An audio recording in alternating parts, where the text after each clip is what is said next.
ಚೆಲುವೆ ಯಾಕೋ ಯಾಕೋ ನಿನ್ನ ಮೇಲೆ ನನ್ನ ಮನವೇ ಅಂತರಂಗ ಹಾರಾಡಿದೆ ಪ್ರೇಮದಲ್ಲಿ ತೇಲಾಡಿದೆ ಬಾರ ನನ್ನ ಸೀತೆ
ಚೆಲುವೆ ಚೆಲುವೆ ಬೇಲೂರ ಚೆನ್ನ ಚೆಲುವೆ ಯಾಕೋ ಯಾಕೋ ನಿನ್ನ ಮೇಲೆ ನನ್ನ ಮನವೇ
ಬೇಲೂರ ಚೆನ್ನ ಚೆಲುವೆ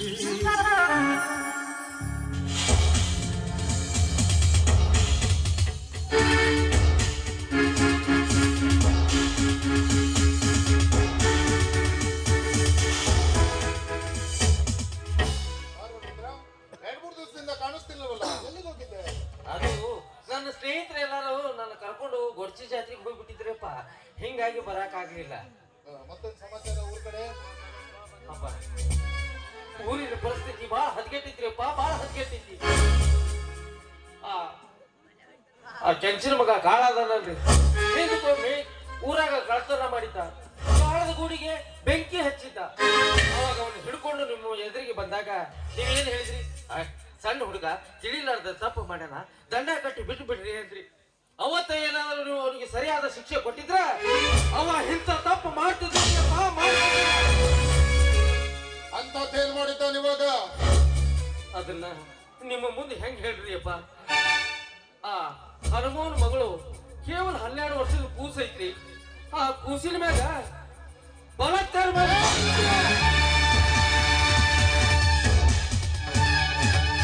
ಅನಾಚಾರ ನಡೆದಿದೆಯಾ ಈ ಬೆಟ್ಟಪ್ಪನ ಊರಲ್ಲಿ?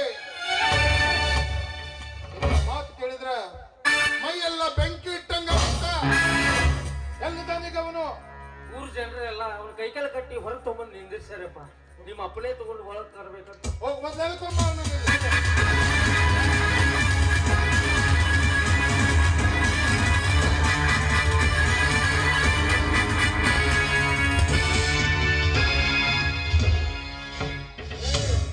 ನೀನೇನು ಮನುಷ್ಯನೋ ಅಥವಾ ಮನುಷ್ಯ ರೂಪದಲ್ಲಿರುವ ರಾಕ್ಷಸವೋ? ನಮ್ಮ ದೇಶದಲ್ಲಿ ಹೆಣ್ಣನ್ನ ಪೂಜ್ಯತಾ ಭಾವನೆಯಿಂದ ಕಾಣ್ತಾರ. ನಡೆಯೋ ಭೂಮಿಗೆ ತಾಯಿ ಅಂತಾರ, ಕುಡಿಯೋ ನೀರಿಗೆ ತಾಯಿ ಅಂತಾರ. ಅಂಥದ್ರಲ್ಲಿ ಹೆಣ್ಣಿನ ಮೇಲೆ ಅನಾಚಾರ ಮಾಡಿದ್ಯಲ್ಲ, ನಾಚಿಕೆ ಆಗೋದಿಲ್ವನು? ರುದ್ರ ಸುಳ್ಳು ಹೇಳಕತ್ತಾನ. ನಾನು ಯಾವ ತಪ್ಪು ಮಾಡಿಲ್ಲ. ನೋಡು, ಇದು ಬೆಟ್ಟಪ್ಪನ ಮನೆತನ. ಇಲ್ಲಿ ಸತ್ಯಕ್ಕೆ ಮಾತ್ರ ಬೆಲೆ, ಸುಳ್ಳಿಗೆ ಅವಕಾಶ ಇಲ್ಲ. ಹೇಳೋ ರುದ್ರ. ನೋಡ್ರಿ ನಮ್ಮ ಇಡೀ ಊರಿಗೆ ದೇವರು ಅಂತ ನಿಮ್ಮನ್ನೆಲ್ಲ ಪೂಜೆ ಮಾಡ್ತಾರ್ರಿ. ನಿಮ್ಮ ಎದುರಿಗೆ ಹೆಂಗ್ ಸುಳ್ಳು ಮಾತಾಡ್ತಾನೆ ನೋಡ್ರಿಪ್ಪ. ಆ ಹುಡುಗಿ ಮ್ಯಾಗ ಬಲಾತ್ಕಾರ ಮಾಡ್ಯಾಡ್ರಿ. ಆ ಹುಡುಗಿ ತ್ರಾಸ್ ನೋಡ್ಲಾರ್ದ ಆಗದ ನಾನ ಆ ಹುಡುಗಿನ ಕರ್ಕೊಂಡು ಹೋಗಿ ದವಾಖಾನೆಗೆ ಅಡ್ಮಿಟ್ ಮಾಡ್ಬೇಕಪ್ಪ. ಅಪ್ಪಾರ ಇವನಿಗೆ ಇಂಥ ಶಿಕ್ಷೆ ಕೊಡ್ಬೇಕಂದ್ರ ಸುತ್ತು 40 ಹಳ್ಳ್ಯಾಗ ಇನ್ನು ಮುಂದೆ ಯಾರು ಇಂಥ ತಪ್ಪು ಮಾಡ್ಬೇಕಂದ್ರ ಗದ ಗದ ನಡಗಬೇಕ್ರಿ. ಅಂತ ಶಿಕ್ಷೆ ಇವನಿಗೆ ಕೊಡ್ಬೇಕ್ರಿ ಅಪ್ಪ. ಅಂತ ಶಿಕ್ಷೆನೇ ಇವನಿಗೆ ಕೊಡ್ಬೇಕು. ರುದ್ರ, ಶಿಕ್ಷೆ ಕೊಡೋ ಅಧಿಕಾರ ಇದೆಯಾ ಅಂತ ಮನಸ್ಸಿಗೆ ಬಂದಂತ ಶಿಕ್ಷೆ ಕೊಡಬೇಡ. ವಿಚಾರ ಮಾಡಿ ಶಿಕ್ಷೆ ಕೊಡು. ಯಾರ ಎದುರಿಗೆ ನಿಂತು ಮಾತಾಡ್ತಿದ್ದೀನಿ ಅನ್ನೋ ಪ್ರಜ್ಞೆ ಇದೆಯೇನೋ ನಿನಗೆ? ಇದು ಬೆಟ್ಟಪ್ಪನ ಮನೆ, ಇಲ್ಲಿ ಅದಕ್ಕೆಲ್ಲ ಅವಕಾಶ ಇಲ್ಲ. ರುದ್ರ, ನಾಳೆನೆ ಊರಲ್ಲಿ ಡಂಗ್ರ ಸಾರಿಸು. ಊರ ಜನರನ್ನೆಲ್ಲ ಊರು ಹೊರಗಿರೋ ಆಲದ ಮರದ ಹತ್ರ ಕರೆಸು. ಅವರ ಕಣ್ಣೆದುರೊಳಗೆ ಇವನೆಲ್ಲ ನೇಣಿಗೆ ಹಾಕು. ಇದು ಈ ಬೆಟ್ಟಪ್ಪ ಕೊಡೋ ತೀರ್ಪು.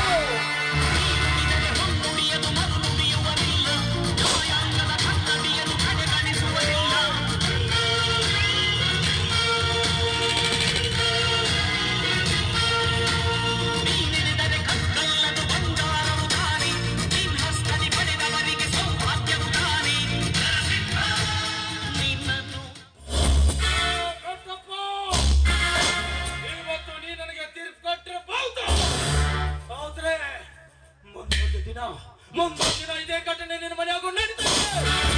ಆಗ ನೀನು ಯಾವ ತೀರ್ಪ ಕೊಡ್ತೀಯ ಅಂತ ನಾನು ಸಮಯ ಬಂದ್ರೆ ಈ ಬೆಟ್ಟಪ್ಪ ತನ್ನ ತಲೆ ಕತ್ತರಿಸ್ಕೊಳ್ಳೋದಕ್ಕೂ ಹಿಂದೆ ಮುಂದೆ ನೋಡಲ್ಲ. ನ್ಯಾಯದ ತಕ್ಕಡಿ ಸಮಾನವಾಗಿ ತೂಗುತ್ತೆ ಈ ಬೆಟ್ಟಪ್ಪನ ನ್ಯಾಯಾಲಯದಲ್ಲಿ. ಮಗನ ನೀನ ಸತ್ ನರಕನಾಗ ಬಿದ್ದು ಒದ್ದಾಡ್ತಿರ್ತಿ ಮಗನ. ಈ ಮನೆ ನಡೆಯುವ ಘಟನೆ ನಿನಗೆ ಹೆಂಗ್ ಗೊತ್ತಾಗುತ್ತಿಲ್ಲ? ನಾನು ಸತ್ರೇನಾಯ್ತು ರುದ್ರ? ಸತ್ತು ಹೋದ ನನ್ನ ಆತ್ಮ ಈ ಬೆಟ್ಟಪ್ಪನ ಮನೆ ಸುತ್ತಾನೆ ಸುತ್ತಿರುತ್ತೆ. ಸತ್ಯ ನ್ಯಾಯ ನೀತಿ ಧರ್ಮಕ್ಕೆ ಇನ್ನೊಂದು ಹೆಸರಾದ ಈ ಬೆಟ್ಟಪ್ಪ ತನ್ನ ಮನೆಯಲ್ಲಿ ನಡೆದ ಘಟನೆಗೆ ಯಾವ ಶಿಕ್ಷೆ ಕೊಡ್ತಾನೆ ಅಂತ ಸುತ್ತು ಹೋದ ನನ್ನ ಆತ್ಮ ಇವನ ಮನೆ ಸುತ್ತಿ ನೋಡುತ್ತೆ.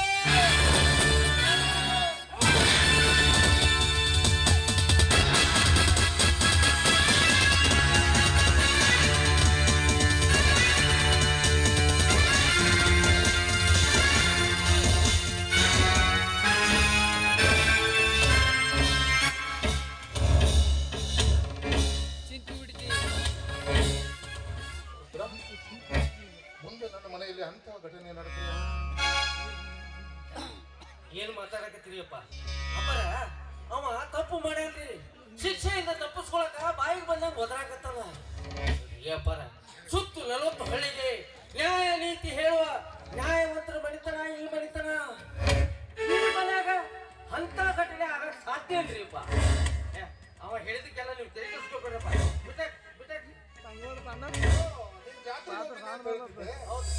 ಜಾತ್ರೆಗೆ ಹೋದ್ಮೇಲೆ ಪ್ರಸಾದ ತಂದಿಲ್ವೇನೋ? ಈ ಮಾಡಿದ್ದೇನೆ ಮಾಡಿಸ್ಬಿಡ್ತೀನಿ ನೋಡ್ರಿ. ಅಲ್ಲ ತಂದಿದ್ದೆ, ಈ ಗದ್ದಲ್ನಾಗ ಕೊಡ್ದ ಮಾಡ್ತೀನಿ.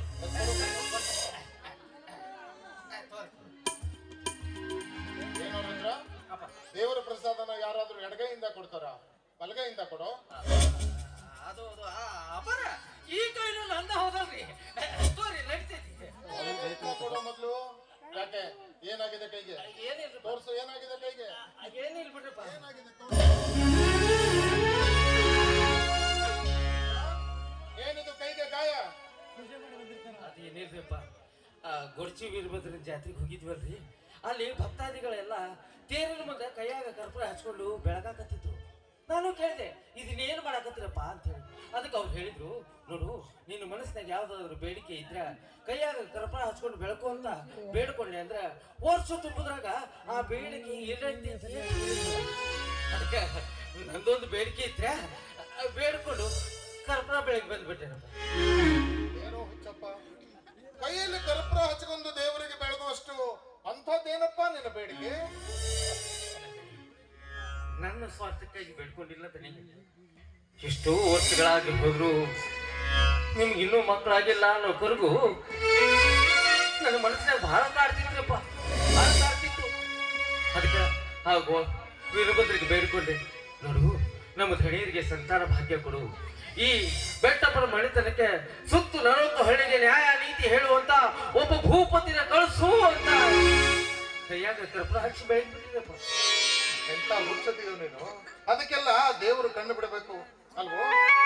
ದೇವರ ಮೇಲೆ ಭಕ್ತಿ ಇರಬೇಕು ನಿಜ, ಆದ್ರೆ ಮೂಢ ಭಕ್ತಿ ಇರಬಾರ್ದು ಅಲ್ವೋ? ದೇಹ ದಂಡಿಸ್ಕೊಂಡು ಯಾರಾದ್ರೂ ದೇವ್ರ ಹರಕೆ ಬರ್ತಾರ? ಏನಪ್ಪ ನೀನು ಮಾದೇವಿ? ಈ ವಿಷಯ ಅವ್ರಿಗೆ ಹೇಳ್ಬೇಡ್ರಿ, ಬೈತಾರೆ. ಸ್ವಲ್ಪ ಎಣ್ಣೆ ಕರ್ಪೂರ ತುಂಬ.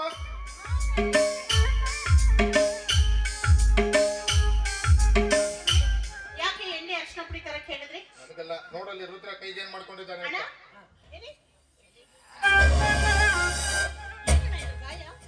ಏನ್ ಮಾಡ್ಕೊಂಡೆ ಕೈಗೆ? ಏನಿಲ್ಲ ಬಿಡ್ರಿ, ಒಂದ್ ಸಣ್ಣ ಗಾಯ. ಅದೇನು ಅಂತ ಹೇಳ್ತೀಯ ಇಲ್ವೋ? ಅವನಲ್ಲಿ ನಿಜ ಹೇಳ್ತಾನೆ ಮಹಾದೇವಿ. ಈ ಮನೆಗೆ ಸಂತಾನವಾಗ್ಲಿ, ಈ ಮನೆಗೆ ಒಬ್ಬ ಭೂಪತಿ ಬರ್ಲಿ ಅಂತ ದೇವರ ಮುಂದೆ ಅಂಗೈಯಲ್ಲಿ ಕರ್ಪೂರ ಹಚ್ಚಿ ಬೆಳಗ್ಗೆ ಬಂದಿದ್ದಾನೆ. ನಾವಿಬ್ರು ಒಂದೇ ತಾಯಿ ಹೊಟ್ಟೆಲಿ ಹುಡ್ತಾ ಇದ್ರು, ನನ್ ಮೇಲೆ ಯಾಕಣ್ಣ ನಿನ್ಗಿಷ್ಟೊಂದು ಪ್ರೀತಿ ಮಮತೆ ಅಕ್ಕರೆ?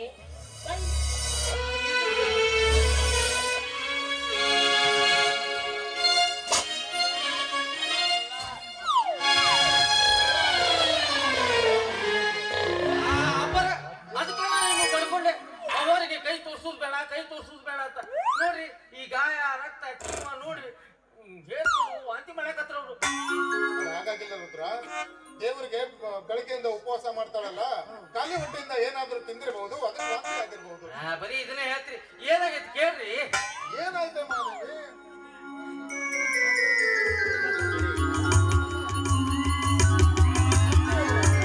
ದೇವರ ಕಣ್ಣು ಬಿಟ್ಟ ರುದ್ರ, ಅಂದ್ರೆ ನಿನ್ನ ಆಸೆ ಈಡೇರ್ತಪ್ಪ.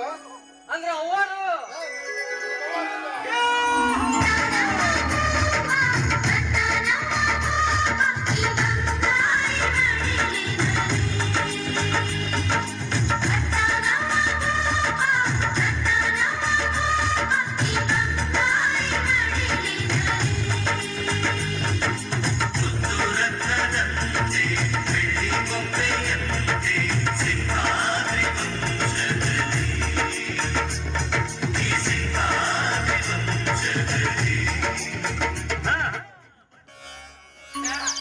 ಹೋಳಿಗೆ ಮಾಡ್ತೀನಿ, ಊಟ ಮಾಡ್ಕೊಂಡು ಹೋಗು. ಅವರ ನಾ ಇವತ್ತು ಇಡೀ ದಿನ ಊಟನೇ ಮಾಡಂಗಿಲ್ರಿ. ಯಾಕೆ? ಯಾಕಂದ್ರಿ ಊರಾಗಿರು ಎಲ್ಲಾ ದೇವ್ರಿಗೆ ಬೇಡ್ಕೊಂಡಿದ್ರ ಅಪ್ಪರಿಗೆ ಏನಾರಿ ಸಂತೋಷ ಸುದ್ದಿ ಬಂತಂದ್ರ ಊರಾಗಿರು ಎಲ್ಲಾ ದೇವ್ರಿಗೂ ತುಪ್ಪದ ಅಭಿಷೇಕ ಮಾಡಿಸ್ತೀನಿ ಅಂತ ಹೇಳಿ ನಾ ಇವತ್ತು ಊಟ ಮಾಡಂಗಿಲ್ಲಪ್ಪ. ಆದ್ರೂ ಹೋಳಿಗೆ ಮಾಡ್ತಿದ್ನಲ್ಲ, ಊಟ ಮಾಡ್ಕೊಂಡು ಹೋಗಿ. ಇವತ್ತು ಊಟನೇ ಬೇಡ್ರಿ. ಅವರ ಇನ್ನು ಮುಂದೆ ನೀವು ಏನು ಕೆಲಸ ಮಾಡಂಗಿಲ್ಲ, ರೊಟ್ಟಿ ಮಾಡಂಗಿಲ್ಲ, ಪಲ್ಯ ಮಾಡಂಗಿಲ್ಲ, ಅನ್ನ ಮಾಡಂಗಿಲ್ಲ, ಸಾರು ಮಾಡಂಗಿಲ್ಲ, ಊಟ ಮಾಡಂಗಿಲ್ಲ, ಮಾಡಂಗಿಲ್ಲ. ಊಟ ಮಾಡಂಗಿಲ್ಲ, ಮಲ್ಕೊಳಂಗಿಲ್ಲ? ಇಲ್ಲ ಊಟ ಮಾಡ್ರಿ ಮಕ್ಕೊಳ್ರಿ, ಆದ್ರೆ ಕೆಲಸ ಏನು ಮಾಡಂಗಿಲ್ಲ. ಅಪ್ಪರ ಇನ್ನು ಮುಂದೆ ಅವ್ವಾರಿಗೆ ಏನು ಕೆಲಸ ಹೇಳಂಗಿಲ್ಲ. ಅವ್ವಾರು ಏನೇನು ಕೆಲಸ ಮಾಡ್ತಿದ್ರು ಅದನ್ನೆಲ್ಲ ನಾನ ಮಾಡ್ತೀನಿ. ಗಾತ ಒಂದು ಕೆಲಸ ನೀವು ಮಾಡ್ರಿ, ಬಾಕಿವೆಲ್ಲ ನಾ ಮಾಡ್ತೀನಿ. ನಾನು ಏನೋ ಸುದ್ದಿ ಕೇಳಿದೆ, ನಿನ್ನ ಹೆಂಡತಿನೂ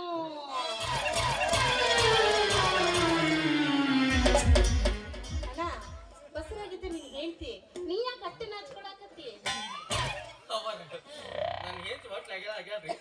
ನಾ ಹೋಗಿ ಮಾತಾಡ್ಸಲ್ಲ ನಾನು ಹೇಳ್ತಿ ಬರೀ ಹಿಂಗ ಅವರ ಆ ಹೆಣ್ಮಗಳು ಬಹಳ ಹುಚ್ಚದಾಳ್ರಿ ಅಲ್ರಿ ಬಹಳ ದಿನಕ್ಕೆ ಬಸರಾಗಿ ಅಂತ ಹೇಳಿ ಬಸರಾಗಿ ಅಲ್ಲ ನಿನಗ ತಿನ್ನಕ್ಕೆ ತಂದ್ಕೊಂಡೆ ನಾನು ಏನ್ ಕೇಳ್ತಾಳೆ ಹೇಳಕ್ಕೆ ಏನ್ ಕೇಳಿದ್ಲು? ಎರಿ ಮಣ್ಣು ತಂದು ಕೊಡು, ಒಲೆಯಾಗಿನ ಬೂದಿ ತಂದು ಕೊಡು, ಆ ಜೋಳದ ದಂಡು ಕಿತ್ತಿ ಅದಕ್ಕೆ ಅಂಟ್ಕೊಂಡಿರ್ತದ ಆ ಮಣ್ಣು ತಂದು ಕೊಡು. ಅಣ್ಣ ಬಸರಿ ಅಂದ್ಮೇಲೆ ಬೈಕಿಗಳು ತುಂಬಾನೇ ಇರುತ್ತೆ. ಅವಳು ಏನೆಲ್ಲ ಕೇಳ್ತಾಳೋ ಅದನ್ನೆಲ್ಲ ತಂದ್ಕೊಟ್ಟು ಅವಳ ಆಸೆನ ನೆರವೇರಿಸ್ಬೇಕು ನೀನು. ಇಂಥವೆಲ್ಲ ಇರ್ತಾವ್ರೆ ಏನಾದ್ರು ಬೈಕಿಗಳು ಇರ್ತಾವಪ್ಪ. ಅಕ್ಕಿ ಅಂತವೆಲ್ಲ ತಿಂತಾಳ, ನೀವು ತಿನ್ಗಿಂದ್ರಿ ಅದೇನು ಕರಿ ಹೆಗಣಿ ತಂಗೈತಿ ತಿನ್ ಸಾಯ್ಲಿ. ನೀವು ಮಾತ್ರ ಬೆಳ್ಳ ಬೆಳ್ಳಂದ ತಿನ್ಬೇಕು. ಹಾ ಬೆಳ್ಳ ಬೆಳ್ಳಂದ ಹಡು ತಿನ್ರಿ, ಇವತ್ತಿ ತಿನ್ರಿ, ಪೆನ್ಸಿಲ್ ತಿನ್ರಿ, ಇಂಥ ಒಟ್ಟು ಬೆಳ್ಳ ತಿನ್ಬೇಕ್ರಿ. ಒಟ್ಟ ನೋಡ್ರಿ ನಮ್ಮ ದಣಿಯಾರ ಮಗ ನಮ್ಮ ದಣಿಯಾರ್ಗಿಂತ ಬೆಳ್ಳಂದ್ ಹುಟ್ಟಬೇಕು. ನಮ್ಮ ದಣಿಯಾರ್ಗಿಂತ ದೊಡ್ಡ ದೊಡ್ಡ ಮೀಸಿ ಇರ್ಬೇಕು. ಮೀಸಿ ಈಗ ಬರಂಗಿಲ್ಲಲ್ಲ ದೊಡ್ಡ ಹಂಗಿರ್ಬೇಕು. ಸರಿ ಅಣ್ಣ, ಆಯ್ತು. ನಾ ಇಲ್ಲಿ ಬಲ್ರ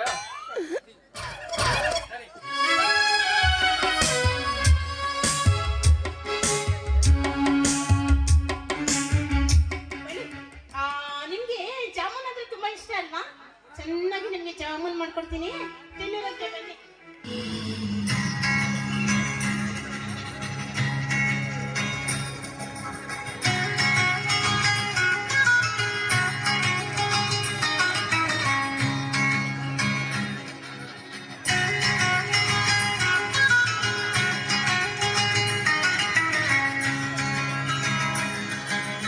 ಯಾಮಿನಿ ಯಾರಮ್ಮ ನೀನು ಯಾಮಿನಿ, ಯಾಮಿನಿ ಯಾರಮ್ಮ ನೀನು ಯಾಮಿನಿ, ನಿನ್ನ ಚಂದವು ಚಂದ ಯಾಮಿನಿ, ನಿನ್ನ ಮುಗುಳವು ಚಂದ ಯಾಮಿನಿ, ನಿನ್ನ ಸ್ಪರ್ಶವು